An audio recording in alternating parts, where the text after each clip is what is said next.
Hi guys, I'm Rachel, and in this tutorial, I'll show you how to create a starry halo on a black background using the Color Therapy app. I think this is one of the more stunning effects you can choose for a background. It works especially well with florals or natural subjects because it creates an ethereal feel. If you want to add a little magic to your background, create glowing orbs and bring your subject to life. The image I'm using is under the Classic tab, and if you click on Florals and Trees and scroll to Intricate, it is the fourth image down. So, after you've finished coloring in your foreground, it's time to do the background with the halo. So, what I'll do is open up the color palette, and I'll use a basic shade of black. You can use any shade you want. It can be a dark navy, a really dark black. It doesn't really matter as long as it's dark. I'm going to use sort of a almost black color, and I'm just going to tap to fill using the basic pencil. And make sure you zoom in and tap to fill all those other extra spots.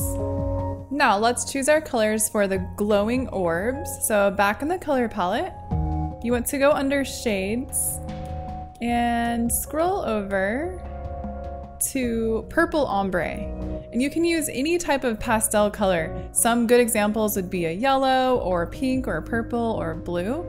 So this time I'm going to use Purple Ombre as my palette and choose a light purple and a light blue. And that's just going to add an extra magical ethereal feel to the orbs. You'll also want to use a solid white. So go under the basic palette and just choose a solid white. So to start off, make sure that your pencil is set to the spray tool, and you probably want to keep it no more than, 60% for the size, and the opacity can be also 60% is probably a good parameter. Now I'm going to select my first color, so I'll use pink first, and we'll zoom in. And what you'll want to do is just start making a slight circular motion, just like that. And now the next step is to make it a bit smaller. So now I'm gonna make the brush size probably down to 30% or so. And I'm going to use more pressure and just continue in that circular motion. So now you can see how the orb is beginning to glow a little bit. Next, I'm gonna select my white color, and this time opacity 100. And you can make the size around 15%. So your last step is to start making a circular motion right in the middle.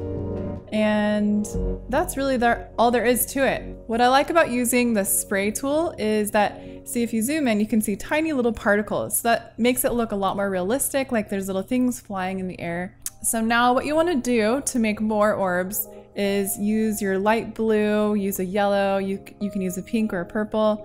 Do the same thing, but different sizes. You can also experiment with opacity, make some a little bit further away in the distance. And then also you want to make little tiny dots that are just bright white as well, just to add variety to your picture. As you go and you get closer to the object that you're coloring, make sure you have selected coloring inside the lines mode so that you can color behind it. Now to create those little tiny particles, I would recommend using the Airbrush tool. And then for the opacity, lower it to probably 70%. And you can make the size maybe about 15%. Then zoom in to use it and select either one of the pinks, purples, or blues, or white, pastel colors, and just make little tiny dots. And that's it. Make some of them bigger. You can make some of them closer, some of them further apart. Sometimes it can be hard to figure out how to color a background, but creating glowing orbs is a great way to make your coloring feel more whimsical and add a charming element. Thanks for watching our tutorial. You can get the Color Therapy app for free on the App Store.